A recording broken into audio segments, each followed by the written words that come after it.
right, ladies and gentlemen, welcome to the inaugural episode of Drinks at Sunset with the Wise Guys. I'm J. Anthony McCarthy. I'm Steve Sabo. And we're a couple of men of a certain age who are actors out here in Los Angeles living the dream. That's right. You know what, Tony? What? Anybody can be 16 to 21 years old, cute, thin, with a full head of hair, and make it in Hollywood. Right. But not us. Not us. No, we got to do it the hard way. So, yeah. So we're just going to chat about some of the things that we enjoy, some of the things that we deal with on a day-to-day basis, and hopefully some good stories will come out for you guys, and you might be interested. And if you like what you hear, you send us a note or something like that, and let us know what else you might like to hear about. We'll be glad to talk about it. In the meantime, I want to mention, Steve, you told me that. Tony. This almost didn't happen today, right? I'm going to tell you about my day today. Yeah, I wanted to hear about this. All right. Well, we do a web series. We've been doing it for about 4 years now, right? Yeah, 4 years. We Pick the Winners with the Wise Guys. Yeah. And when I shoot, I got all my stuff up, and everything goes like clockwork because we've got it down to a science. But it's been an off season. It's because we base it around sports. And so I put all my camera equipment away, and I had it away because I had some company over here about a month ago, and so I'm getting ready to set it up for the show tonight, and I can't find the battery chargers to charge the camera. And the batteries aren't going to have still held charge from 6 months ago. Not from March. not since February, right? So I just said, I spent spent about I came in 45 minutes late because I spent a half hour just digging my apartment apart trying to find the stupid battery charger, and I couldn't find it, and I'm like, oh my God, did I lend it out? What happened? I don't know. And I said, you know what? I'll just buy a battery at lunchtime. I got a lunch break. I'll go there. What good is buying a battery going to do you if it doesn't come charged? Right. Yeah. Right. I figured that out. So when I realized that, I said, well, if they have batteries, they probably have battery chargers. Mm-hmm. All right. So first I had to find a place that actually carried the battery because I figured they didn't have a charger, and I found a camera shop. But they wanted $50 for it, and I'm like, man, that's a lot of money for a battery charger that I might use once because I know my other one's here somewhere. Right. Yeah. So I called another place called Battery Shop or Battery World or Battery Store or something like that. And memorable, apparently. Yeah. Well, hey, at this point, it got the job done as long as they have this charger. Okay. So I talked to him on the phone, and he's got, I explained to him the battery I have, and he says, hey, yeah, I got a charger for it, no problem, come on down, it's $40. I'm like, hey, I just saved $10, I made a call, okay? There you go. So I'm going to go on my lunchtime, go there, get my battery, and grab a bite to eat, and then head back to the office. I already came in late from work, so I get there, and I bring my battery, and I go, yeah, I'm here, I talked to you earlier, and I'm here to check out the battery charger because I want to get that done. And he goes, let me see what you got. And I show him the battery. He goes, oh, okay, yeah. Unfortunately, we don't have a battery charger for this. And I go, what are you talking Wait a minute. about? He told you that you told him what battery it was before you went in. I think it's the old bait and switch. Just try to get me down there to try to sell me something else. But they were nice. And the guy goes, wait a minute, let me see the battery. And I showed him the battery. He goes, what's it for what camera? And I told him the camera name, the camcorder. And he looks it up in the computer. He goes, you know what? We might have something here. And the guy goes, no. It needs to be in a green sticker. All we got is blues and reds. We don't got any greens. We're out of stock. I can have something in here next week. And I'm going, no, I need it for tonight. So it was a man of a certain age who was behind the counter. And he came out and he said, somebody with experience? Yes, exactly. Because the other kid was basically blowing me off. But the guy was nice. He stuck it out and he found something on the rack in the store itself where I wasn't looking. And he pulled it out and he takes the battery, plugs it in, and it starts charging. Perfect. Lo and behold, it's only $30. I saved $20, and we got a charger, and the show is up and running. So that was all worth all that agita that you went through to get that. So here we are. Not only that, it made it worthwhile. And so cheers to that. Yeah, right? There you go. A little rum and Coke we're doing today. A little, what is this, spiced rum. Yeah. Nice. Bacardi, was it Oakland or Oakwood or? Oakheart. Oakheart, yeah. Good rum. Very good. Yeah. They're not sponsoring us yet, but that's right. We're working on it. We're working on all that. So we're both actors here in LA, but you heard him talking about work. We're neither one of us are working full time as actors, which that's the dream. That's where we're headed. Yep. So we got to keep body and soul together. So we're doing other stuff. I myself, massage therapist, and that's not a joke. I have 18 years of experience. I went to a 2-year school for it. I actually know how to take care of people. I came from a martial arts teacher years ago. I had a kung fu teacher who talked about the fact that a real kung fu guy, a real martial artist, doesn't only know how to hurt people, he knows how to help people. Wow. Yeah. And sports massage and It was actually some acupressure that he was showing us in class. That's where that came from. So that's where I started my end of that stuff. Now, what are you doing right now? I'm doing my day job. Yeah. Is Jobby job. Yeah, is online marketing for websites. It's like SEO, pay-per-click, things like that. I do the SEO stuff for clients who have websites, try to get them more business on the internet. That's cool. So it pays the bills. Yeah. Keeps the dream alive. And keeps you in an apartment. Yep. You know. Yep. So funds things that I need to buy, which is important. You mean like battery chargers? Yeah, exactly like battery chargers. Holy mackerel! But you know what? Why don't we tell them about how we met? Okay, sure. Because we met doing a pilot for. We had the time to do this, and we still didn't do it. That's right. We met on a pilot for a Latino comic that neither one of us can remember his name right now, which is terrible because he was actually a really good guy, and he had pretty good comedy, and it was very. He was on the Tonight Show several times. Was it Barrera? Yeah. Something Barrera. Not Charlie. I don't know. Is it Carlos Barrera? Carlos Barrera, something like that. Oh man, if we're saying it wrong, we're screwing this up, But anyways, yeah, this is about the same time that George Lopez was putting his show up and everything, and this guy, was trying to put his own thing together. And I never quite understood why it maybe didn't take off because it was beautiful. It was very family oriented. I mean, the guy had a beautiful wife and some great kids, and they were very much a part of his comedy but anyway, we both got hired to work on that. Now we'd never met each other before. Yeah, it was a pilot presentation for HBO. They were pitching it to HBO. That's right. Yeah, that's right. So and we met there and we started chatting at the read through, and we found out that we had some commonality. We both went to Bang Improv. Yeah, Bang Improv Studio, which closed last year, which is such a shame. Yeah, it is. It's such a shame. Yeah, Peter and Eliza Murrieta had created it and was there for, 8-9 years, something like that? Well, yeah, because you graduated a couple of years before I did. I graduated in like 2002, 2001? Yeah, 2001. I took it in 2005, 6. So anyways, we found out that we had that going and kind of, got through that experience. It was a good experience. We had some juicy stuff to do. I mean, it was fun. They were putting together out of the 30-page script. They did about 17 pages. They did about 17 minutes that they cut together for this pilot presentation, and unfortunately, it didn't get picked up. No. But I found out about the audition and actually got in the door because of Bang.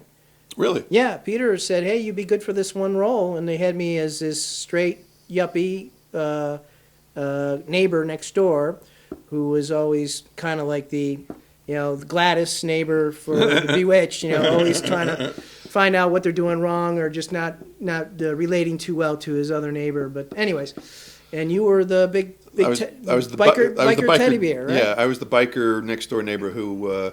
On the other side. Yeah, who basically, I think my scene was wonderful because basically it's just the whole thing. I come up to him very aggressively on the street. And we just unload on each other, just verbally unload on each other. It's like, your car was parked in this spot. It's not supposed to be here. Well, you shouldn't have parked. All right. And we verbally unload on each other. And when we finish up, the last words out of his mouth is like, "You still coming over for poker?" He's like, "Yeah, of course I am. You bring the beer. I brought it last time." So they obviously knew each other really well and liked each other. It was a great character. It was so much fun. So. But yeah, we met on that, and then we kind of fell out of contact for a little while. Yeah, about 6 months. And then we bumped into each other again. There was two sources. We bumped into each other at either at the Hot House, which was in Lankershim, in North Hollywood on Lankershim some years ago. I found out that they had improv about a mile and a half from where I lived, so I said, "Hey, I might as well check it out," because I was always going down over the hill into Hollywood. Yeah. And checking out some of the improv Second down there. City and Bang and going to the shows like that. But so that was nice, and then we met up again at doing Young Stories. Young Storytellers. Yeah. I was a mentor. You were actually cast in The Big Show. Right. Which was phenomenal. Yeah, and I want to talk about that for a second. The Young Storytellers is just such a great foundation out here in Los Angeles. They actually send mentors, people who volunteer to go into these schools, and it's usually underprivileged kids. The way I understood it, because I was one of the mentors, is they pick kids who aren't necessarily showing an aptitude for certain things. So this is a kind of a way to get them to be more socially out of their shell type of thing. And motivated. And motivated, and to build confidence and self-esteem. because you're working one-on-one with this kid for 6 weeks in a row, helping them write a script, and literally all you do is put down what the kid says on paper. So you're helping them give it form, but they're giving you all the ideas. Exactly, and through that 6-week process, you teach them how the structure of writing a script is put together. So then they know what the structure is. Then they just provide the words on paper, and that's what we do is write it down. But then everything's accumulated. What is it? Accumulated Or come together Right. for the big show at the end, where Okay. where the kids get to invite not only other students in the school but their family, and always one of the kids always wants to invite the president. Yes, and, of course. And to show up for the big show, and usually there's anywhere from 50 to a couple hundred people in the auditorium, and they actually get to see live or real actors perform their words live on stage, which is a phenomenal experience. And we're talking about actors, people who have experience, people who have been on television, people who have been in movies. A lot of times, the Young Storytellers has gotten like entire casts from current shows come on. I know October Road did something, and I think Parks and Rec did it this year. Parks and Rec. So they've got a good inroads into that, but they have actors who have real experience coming in and taking the kids' scripts and cold reading them for an audience with full action. They're doing it like it's the real deal, because that's what it's supposed to be. They're treating it like the real deal because it is the real deal. The kids also get to cast the actors too. Yeah. Which is great. It's a fun experience. It is very cool, and I love some of the themes the kids come up with and everything else. You can tell some of the stuff that's going on in their lives with some of the things that they've had. But yeah, it's phenomenal. I recommend anybody who gets to LA or anybody who knows about the Young Storytellers, look it up, check it out, see if you can bring it to schools near you. And do it, support it in some fashion. Yep. It's a fantastic program. Yeah, so. and see the kids light up at the end, and they realize they can do something. They are capable of bringing joy to other people, and it changes the kid, and you know what? It changes the mentor too. So it's a great experience. You see the creativity. I mean, it's like I've gotten teary-eyed at some of the stuff I've done on that stage, and I'm not kidding. I got cast as Tinkerbell one time. Yeah. No, that's funny, ladies and gentlemen. Why I'm laughing. The reason that's funny is for some of you who may have seen me on TV, maybe you'd know this, but most people don't. I'm 6'1", 300 pounds. I got cast as Tinkerbell. There you go. And the kid loved it. There you go. So, there you go. And the audience loved it too. So back to how we met. Yeah. So that got us back together, or at least talking again. Right. And we decided that we were going to do what's called a power meeting. I think it was the term we used. Right. Where we would get together on a weekly basis and basically kick each other in the ass to make sure that we're doing everything we can to stay focused on the business of acting, and whether it be did you mail out these 10 postcards, and did you do this? Did you send out headshots? Did you contact agents? Did you contact casting people? What did we do today to keep pushing that rock up the hill, to keep the business of acting going? Because we were also staying focused in on acting classes and improv as well. Yeah, exactly. And anything else. And you were telling me at that time, this was back in what, 2008? 2009. Till end of 2008, beginning of 2009. Yeah. And that's when everything crashed. And you were telling me that you had some people that were putting together a web series. Yeah. And back then, that was kind of a unique idea. Yeah, I mean, people had been doing it, but it was one of the things that this was very kind of ambitious, because David P. Cromiller, who's the guy who wrote and produced it with me. What is his name? It's called And Boris. There you go. And is the name of the web series. And actually, seasons 1, 2, and 3 are going to be back up online here shortly. We had to re-edit some stuff to make it cleaner. Yeah, I saw that. And get some different music put into it and stuff like that. But it literally came from a whole bunch of people losing their jobs all at the same time. Like I got laid off in the tail end of 2008 from my day job. David Cromwell and his wife lost their jobs. All this stuff, and it was all things. It was all things that couldn't be avoided. It wasn't like we sucked at our jobs or something like that. It was the economy. It tanked, and Yeah, I was working a day job selling advertising, and they had 40 reps. They cut it down to half. They had to cut down to 20, and I was one of the people let go. Yeah. Just because of what happened. And so rather than sitting around feeling sorry for themselves, David and his wife decided, what? It's good stuff. Yeah, rum and Coke. Good stuff. Bacardi Oak Heart Spiced Rum. There you go. Yeah.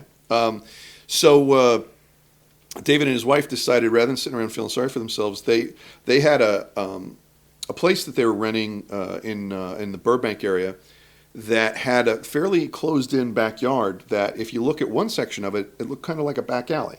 But if you looked at another section of it, it was a little grove. It had like a lemon tree and an orange tree and a this. And you looked at this other section of it, and somebody had built what was like this little tiki hut. So, I remember so it was like all of a sudden they realized that they had several different locations right in their backyard.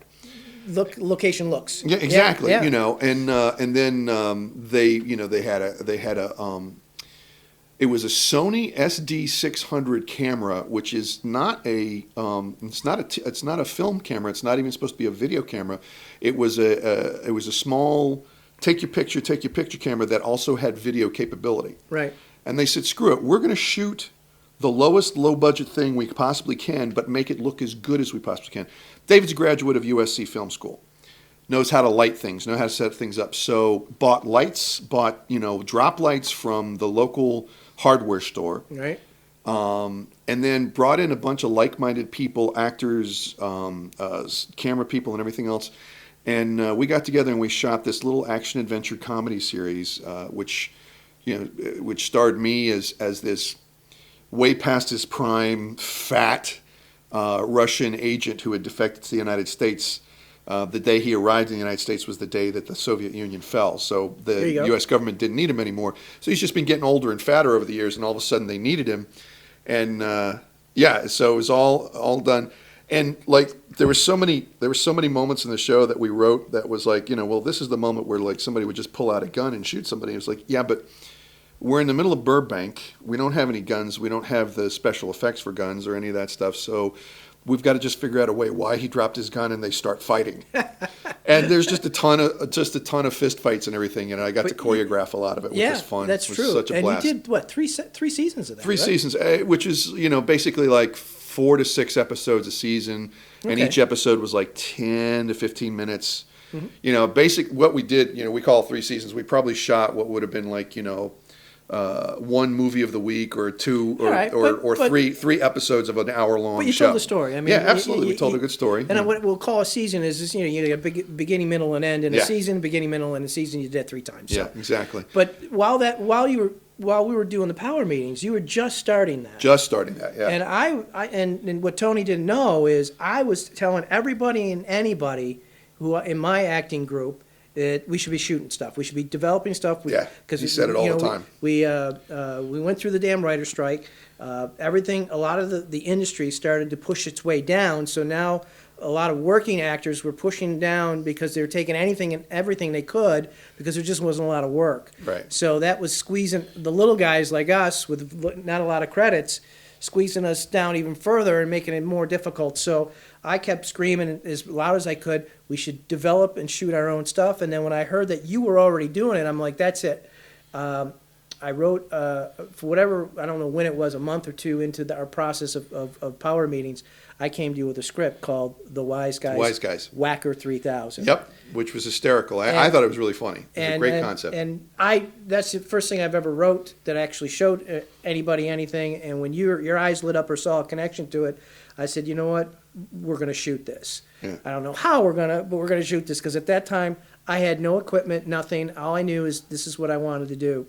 And I remember that I had to go to, I was meeting my family does a golfing trip in Myrtle Beach every year, and this was in March, so I think when we did it was in February. So I went to the golf trip, and while I went to the golf trip, unbeknownst to you, I wrote 5 more episodes. Tony said yes to only 1 episode. Needless to say, he didn't know I was writing more. And when I came back and I showed you all this, you went, okay. Yeah. Okay. Yeah. I don't know how I'm going to do both because you were still wrestling with Boris. And Boris was something we all shot around the schedules of people in it because we didn't have any money. It was what they call a SAG New Media project, which meant we were doing it under the auspices of the Screen Actors Guild, but we were doing it all under deferred pay. Yeah. And when you can't pay anybody, you can't really demand a specific schedule from them. It's like, look, these are the days we're going to shoot. We need you on that day, and we do our best to accommodate it. Yeah, and everybody's working towards a common goal, so everybody gives their best as much as they can, and the ones who give a shit. Yeah, exactly. And so, anyways, So while you were doing that, you were kind enough to give me some of your time. Kind enough. I wanted to. I just I'm just because you already were obligated, Yeah. so you were able to squeeze the WiseGuys in. We shot the Whacker 3000, put it up there, and we actually started shooting some of the other episodes. And then I ran into what David would have run into if he didn't have 5 locations at his house. Right. I ran into trying to find locations without having to pay for them, and that became difficult. Yes. Because I had already invested $1,000 in equipment, and at that point my pockets were a little dry, as they say. Yeah. So the WiseGuys got 2 episodes up online, parts of 2 other episodes or 3 other episodes, scenes from 2 or 3 of the other episodes were shot but not finished, and it sat for about 6 months because we shot that in March. And it sat till October. That's right. And I came up with the idea that I said, hey, Tony, do you like the character? Yeah.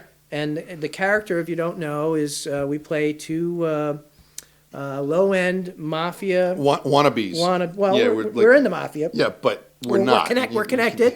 We're connected. I'm sorry, that may not be a good term for some people.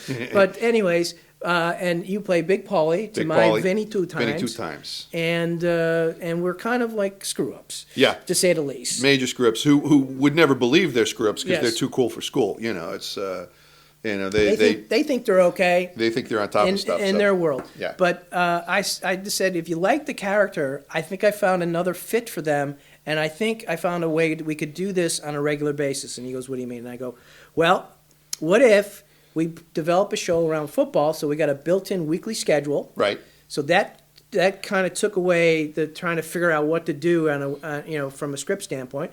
We already know what the schedule is for every week of the football season. Right. And we are just 2 clowns who pick the winners of football games, and we'll call the show "We Pick the Winners with the WiseGuys."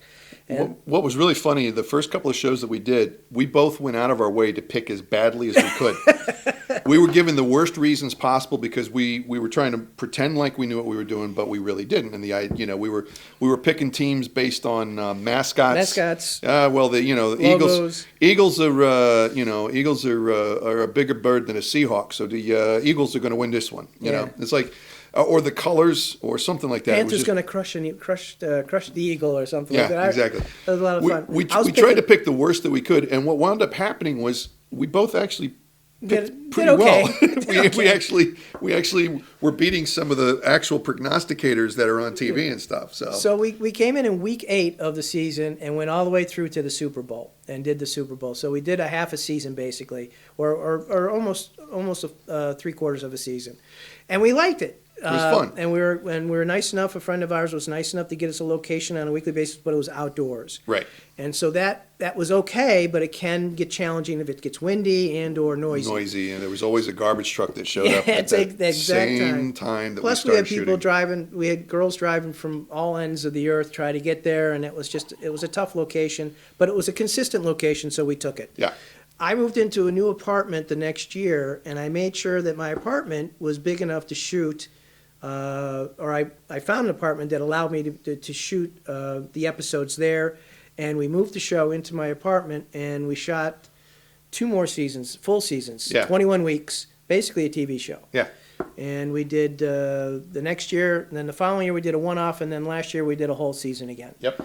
And needless to say, it's a blast. It's an absolute blast, and we've taken it from just a couple of guys trying to figure out what to do on a show to really getting it down to a pretty decent fun structure where everybody gets to play, everybody gets to get something to do. Right. And we get people in and out, and usually the Super Bowl is the most fun because we have as many people back as we can for the Super Bowl episode. Right. So we got all this. We've got this static shot that is just filled with bodies and faces. Constant motion. Yeah. So, and it was one of those things. And again, it's always a learning process. The thing that I always found fascinating, everything that we did on and Boris, and everything that you and I did on We Pick the Winners. Was that every time there was a problem, so-and-so's not showing up, this isn't working, we don't have that location, this happened, that's happened. Everything that was at that brief moment panic-inducing, like, oh my God, what are we going to do? How are we going to shoot this now? We don't know what we're going to do. By stopping, thinking about what we needed to do to shoot around it, to figure out what to do without that particular actor, or to replace that actor, or to replace that piece of dialogue, or to just find a wall to shoot against or something like that. almost every single time we wound up with a better product than we might have had if we had just been able to very complacently shoot, which is fascinating. The idea that such catastrophe can lead to cool things, you know. And that was always the powerful thing. I still remember on Boris, we had one actor who just, for whatever reason, we wanted them back for the second season, and we were really looking forward to this story arc that we had written for the actor. And then when they showed up the first night, they were late, and the first question out of their mouth was, "When am I going to be wrapped?" Because they wanted to go to a party. And we kind of sat there for a minute, like going, "Oh man, what do we? Oh, it's." And we understand we're not paying you right now, so maybe it's not your first priority. But if it's not your first priority, how about you tell us that ahead of time, and we'll get somebody in who it is their first priority for this. You know, we get it. We're not trying to force anybody to do anything. But I stopped there for a minute, and I sat down and I talked to David, and I said, you know, in this scene, this particular actor is supposed to get knocked out. We can always recast it later on. We could just have the actor get killed in this scene, and that's what we did. And there was no meanness intended by that. It was just like, okay, look, you know, if you don't really want to be here or anything like that, no problem.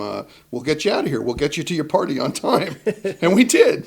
And then we wound up recasting and bringing a character actress in who blew our minds. Like she came in and was delivering the lines completely differently from the way they were written, but perfectly. In other words, she had a character and it worked. It was amazing. This actress, her name's Sarah Barton. She's marvelous. Who came in to take care of business. So Paulie, not to change the subject, but what do you say we talk a little football? Because you know why? I know you called me Paulie, so I knew we were going to talk about football. Yeah, I knew we were going to have to talk about football as soon as you called me Paulie. Well, so. you know, there's a reason why I'm saying we should talk a little bit about football, because in a couple of days it's going to be the start of the football season. Yes, it is. And I don't know about you, but I'm getting pretty excited about it.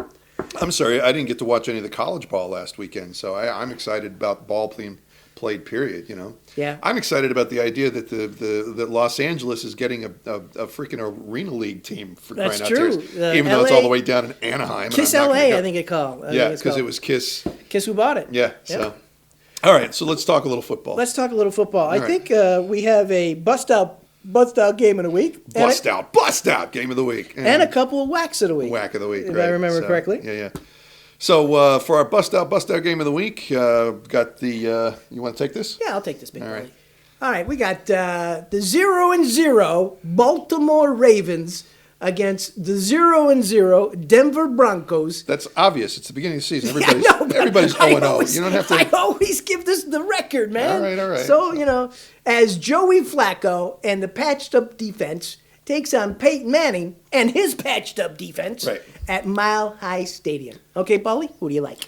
Well, I always have a tendency to pick for Peyton Manning. He had an incredible year last year. And still on that bandwagon, I still am. He had an incredible comeback year last year, and I think he's going to continue and do more of the same. I think the Broncos are set up to do some damage. So, what do you think? I like that pick, Paulie. I like the way you think. Right. And I'm going that same route. Oh, really? That's right. Holy mackerel! Things never change, but they do. Denver came away from a breakdown in the secondary, away from going into the next round of the playoffs. Yep. They probably would have beat New England. And, you know, who knows? They could have been Super Bowl champs. But I think they're going to take care of business. I really do. I think Peyton's and you got Wes Welker now. Yeah.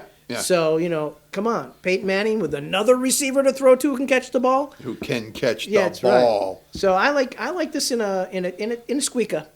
24-22. Okay, very good. And that was our bust out game of the week. And now it's time for our Ironclad Lock, Lead Pipe Cinch, personally picked Whack of the Week. All right, you want to go first? Yeah, I'm going to go first, Big Polly.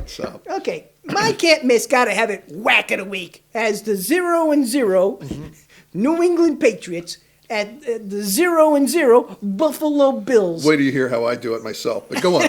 Buffalo 0-0 Buffalo Bills, all right? As Tom Brady and takes on the rookie, E.J. Manuel. That's right, you heard it. E.J.'s going to play. E.J. Manuel at the Ralph Wilson Stadium. Right. Okay? Okay, Paulie, I know what you're going to say. You'd say, the Buffalo Bills, they like circling the wagons, but unfortunately the wagons all have crosses on them because everybody's hurt from the Bills. EJ's on one leg. Kevin Cobb's out with a concussion, although I don't think he would have started anyways. He would have thrown the ball Other away than anyway, that, you got Tool Time, who's another rookie quarterback. You got Jarius Byrd, their best defensive player. He's out or could be out with some sort of foot injury. I don't know. I just think Tom Brady is set up to come in here. He's licking his lips, and he's just going to go crazy on the Bills. It's going to be a blowout, 74-3. And I would not argue that. I'm not even going to go into it because I agree with pretty much everything you said there. So, and that was your whack of the week. And now for mine, listen to how I do this. Yes. My game features the undefeated Houston Texans against the winless San Diego Chargers. Those are both true statements. They're completely true statements as Matt Schaub and Andre Johnson take on Phillip Rivers and Antonio Gates at Qualcomm Stadium. Considering how I introduced that, you kind of got to figure which way I'm going with this. I don't know. Are you riding some ponies today? Apparently so, yeah. I picked the Broncos, and now I like the Texans. So, I just have a lot of belief in them, and I think that they could do well this season. And I also have an abiding dislike of Phillip Rivers. You know, he's That's true. He's a gifted athlete, a gifted quarterback, and his attitude just grinds me. So, I have a bunch of friends who've also been friends of our show that really love the San Diego Chargers, so it pains me to pick against them, but I'm going to. So that's what I'm looking at. I'm not even going to venture a guess at the score. I just think that the Houston Texans are going to handle them. Yeah. So I think you're right, Paul. That's a good pick. I like that pick. And I'm picking against my Bills only because it's the first week of the season. They're still trying to figure things out. And they got time to put stuff together as people come back from injuries. So. Exactly. So I'm not going to be too concerned if the Patriots run up the score because we got them the last game of the year, and it'll be I think a little different story there. So. But anyways, that's a little flavor of the Wise Guys. We picked the winners, and I hope you enjoyed listening to us. Yeah, I enjoyed talking with you, Tony. I have a good time talking with you too, Steve. And hey, if you enjoyed us, tell your friends, tune in, look for us on the web at the, we picked the winners, the Wise Guys. That we've got our YouTube. Do we have a YouTube channel still? Or, yeah. We got our YouTube channel, the Wise Guys. Yeah. And in the meantime. Hey, we're just living the dream, guys. Living the dream. Check us out next week on, Drinks at Sunset with the Wise Guys. See you next time. Right on.